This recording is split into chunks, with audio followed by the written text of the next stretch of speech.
Penyakit autoimun sampai saat ini belum dapat disembuhkan. Yang dapat dilakukan hanya mengubah pola hidup menjadi lebih sehat. Penyakit autoimun dapat menimbulkan gangguan kesehatan lain pada tubuh.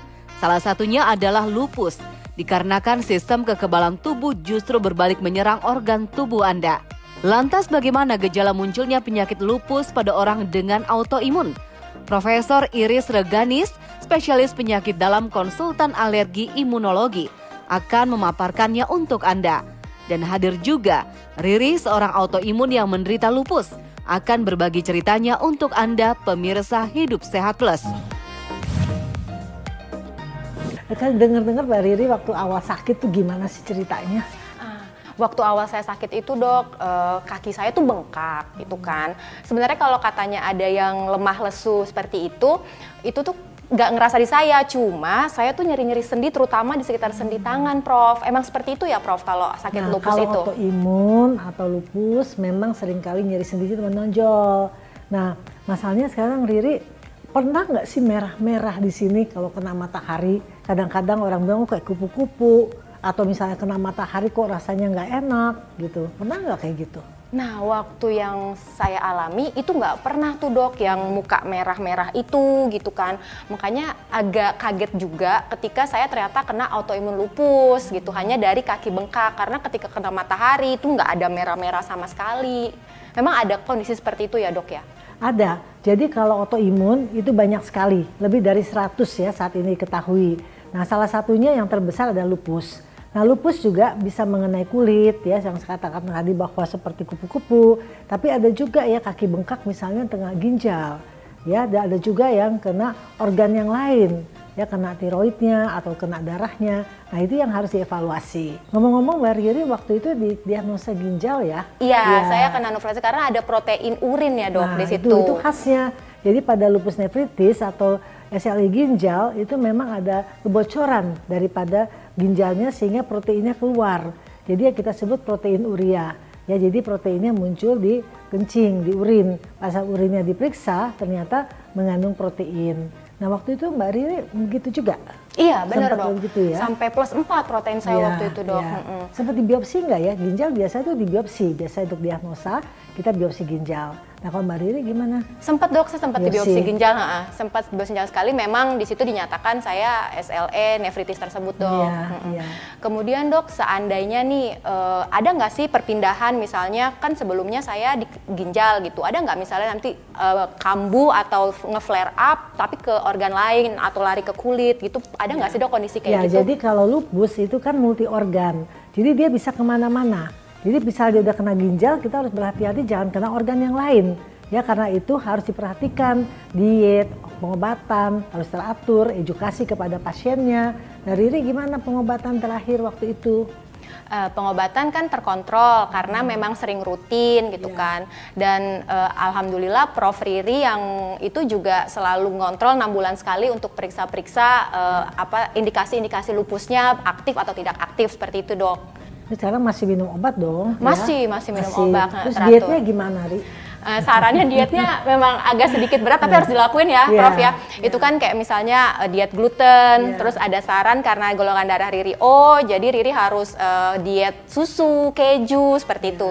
Ya itu ya, memang diet itu merupakan salah satu unsur yang penting ya pada penyakit autoimun. Karena seringkali orang meremehkan diet ya, padahal diet itu penting sekali apalagi kalau sudah ada lupus nefritis ya. Jadi artinya penanganan khusus oleh ahli ginjal. Nah, terus kemarin Riri sekarang merasakan apa yang dirasakan? Apakah sudah anggap ginjalnya sudah terkontrol dengan baik? Lupus nefritisnya kita bilang remisi atau bagaimana, Ri? Kalau sampai remisi sepertinya belum ya Prof, karena kan masih minum obat. Tapi untuk kondisi ginjalnya memang makin membaik gitu.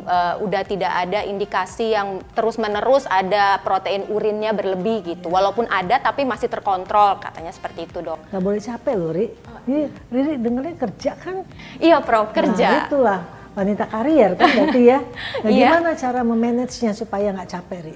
Biasanya ya Riri suka nyempet-nyempetin sih, karena kan saran Prof juga kan kalau misalnya bisa sempet di kantor tidur siang di meja gitu kan, ya Riri sempetin itu pada saat jam makan siang, mungkin setelah makan siang Riri sempat istirahat sih, kayak gitu sih Prof.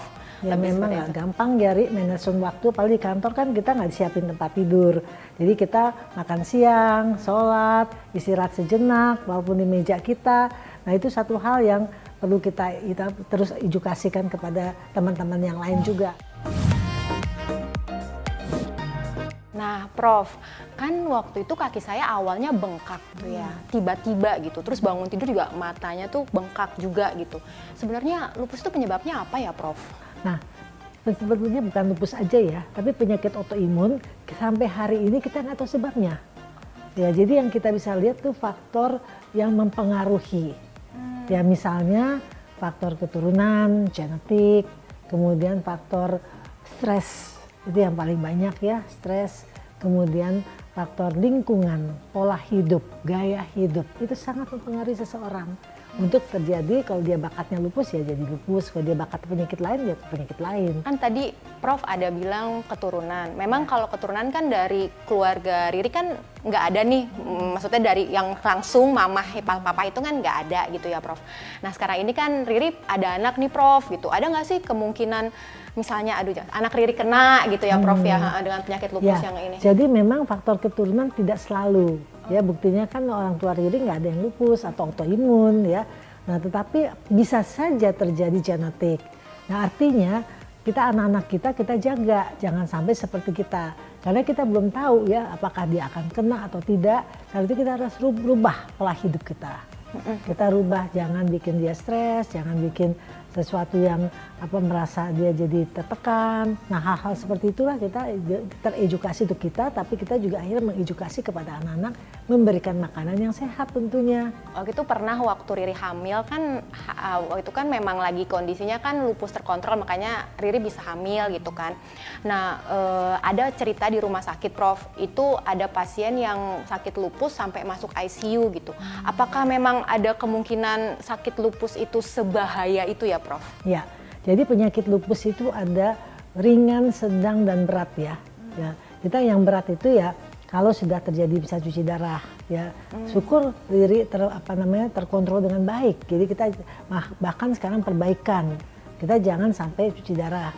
Ada juga lupus yang kena otak, lupus cerebral, jadi kejang-kejang. Nah itu bisa nggak sadar, akhirnya dirawat di ICU. Seperti itu. Nah itu yang kita tidak harapkan, penyakit lupus sampai sejauh itu. Karena itu kontrol di awal, diagnosa dini itu sangat amat penting. Jadi kontrol teratur, jadi ikuti apa kata dokternya masing-masing yang merawat pasien tersebut. Gitu. Dan jangan lupa gaya hidup. Kadang-kadang kita merasa udah enak nih badan, wah kerja terus ya begadang, gubrak lagi. Nah itu yang suka terjadi. Jadi kalau orang autoimun rasanya kalau dia udah enak dia lupa. Terus makan sembarangan, pola hidup, nanti gubrak lagi baru dia ingat lagi. Nah itu yang harus kita jaga. Prof, ada nggak sih resiko yang lebih bisa gampang kena dari soal gender gitu? Apakah laki-laki atau perempuan yang lebih beresiko gitu Prof? Ya, ada nggak? Ini pertanyaan bagus sekali Ri. Memang kebanyakan untuk autoimun itu wanita. Ya kenapa wanita?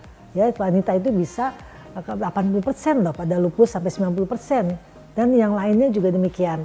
Karena ada faktor hormonal. Faktor hormonal itu yang seringkali ikut serta ya, jadi faktor estrogen. Karena itu pada wanita yang lupus kita harus persiapkan benar kalau dia untuk hamil, karena faktor hormonal itu sangat bermain di situ.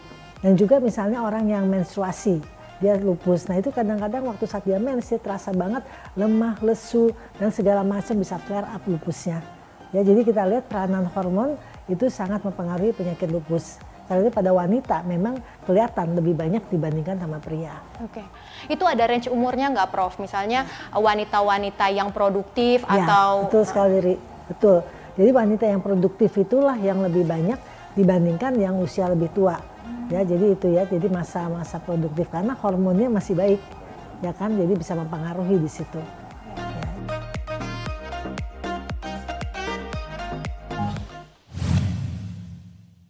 Nah Prof, ada nggak tips, kayak Riri kan udah punya anak nih, Riri pasti nggak mau dong anak Riri terdiagnos autoimun atau lupus atau apapun itu gitu. Ada tipsnya nggak ya Prof? Ya, sebetulnya kita harus bisa mencegah jangan sampai penyakitnya berlanjut. Ya, jadi kalau misalnya seseorang sudah terdiagnosa autoimun, misalnya jenisnya lupus ya, kita tahu komplikasi lupus itu banyak sekali. Nah itu yang kita cegah, jangan sampai terjadi. Yang kita harapkan lupusnya terkontrol dengan baik yang kita sebut remisi.